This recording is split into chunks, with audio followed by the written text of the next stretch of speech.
എന്നെപ്പറ്റി ന്യൂസ് അറിയാനുള്ള വിളിയാ. അമ്മേ ഇതാ ചേച്ചി ഫോൺ കൊടുക്കേ, അമ്മക്ക് കൊടുക്കാം. ആരാ? സുശീല. സുശീല? ആ ഹലോ, എന്തെല്ലാം പണിയിലെടുത്ത് നടുവെല്ലാം ഒടിഞ്ഞടി. അപ്പോൾ ഒരു പണിയെടുക്കൂല, പണിയിലെന്താ കച്ചുവനക്ക. വരുന്നുണ്ട് ഒരു മിനിറ്റേ, ഞാൻ കുറച്ചപ്പുറം മാറി സംസാരിക്കാം. ഓക്കെ, നിന്റെ ഫുഡെല്ലായാ? ആ റെഡി, ഫോൺ കട്ട് ചെയ്യല്ലേ, എനിക്ക് കുറേ കാര്യങ്ങളോട് പറയാനുണ്ട്. ഇവിടുത്തെ അന്തരീക്ഷം അത്ര ശരിയല്ല. എഴുന്നേൽക്കണ്ടി, ഇപ്പോൾ ഞാൻ പോയി വിളിക്കണം. എഴുന്നേൽക്കണ്ടിക്കല്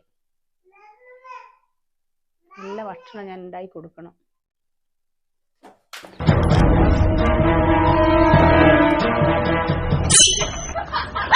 ഇതെന്തൊരു പെണ്ണാന്ന് എൻ്റെ സുശീലേ.